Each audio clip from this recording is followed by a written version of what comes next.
புத்த பகவான் பாருங்க தன்னுடைய சீடர்களை கூட்டிட்டு அப்படியே போய்கொண்டிருக்கிறார் பாருங்க.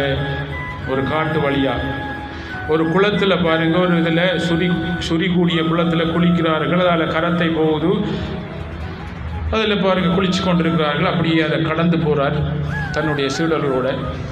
அப்படி கடந்து போகும்போது அந்த காட்டுக்கு கொஞ்சம் தூரம் போன உடனே பாருங்கள் தண்ணி தாகமாக இருக்கு, தண்ணி எடுத்து வாங்க அப்படின்ற ஒரு சீடர்கிட்ட அவர் சொல்கிறார். அந்த வனத்தில் எங்கேயும் தண்ணி இல்லை, தாங்க பார்த்துட்டு வந்த அந்த இடத்துல மட்டும்தான் தண்ணி இருக்கு. அந்த இடத்துக்கு போகிறாரு. அந்த தண்ணி கலங்கி இருக்கு. அவர் அப்படியே பாருங்க வந்துட்டார். புத்த பகவான் கேட்குறார், என்ன தண்ணி எடுத்து வரலையான்னு. அந்த குளத்தில் குளிச்சு கொண்டிருக்கார்கள். கரத்தை எல்லாம் போகுது, கலங்கி இருக்கு, அதனால் எடுக்கலை அப்படின்னு சொன்னார். மிச்ச நேரத்துக்கு பிறகு பாருங்க அவர் அடுத்த அனுப்புகிறார். அவரை தண்ணி எடுத்து வரார். எங்கே எடுத்தோண்டா அதே இதில் அவர் சொன்னார், பொறுமை சகிப்பதை உங்களுக்குள்ள பிரச்சனைகள் வரும், அந்த பொறுமை சகிப்புத்தன்மையாக நீ இருக்கும்போது அது தெளிஞ்சிருமப்பா.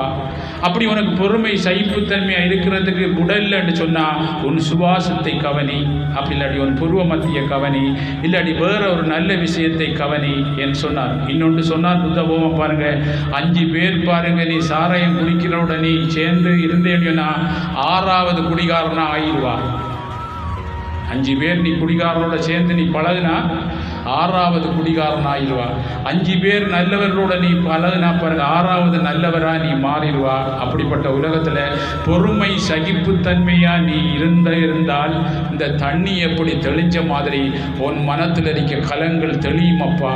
இந்த கலங்களை தெளி வைப்பதற்காகத்தான் நான் வந்திருக்கிறேன் அப்படி என்று சொல்லி அவர் உபதேசம் பண்ணார். என்று சொன்னால் நீ பொறுமை சகிப்புத்தன்மையா இருந்ததால் அந்த தண்ணி தெளிஞ்ச மாதிரி பொறுமை சகிப்புத்தன்மை நமக்கு வந்துண்டா இந்த துன்பம் பாருங்க ஒரு தெளிவு நிலைக்கு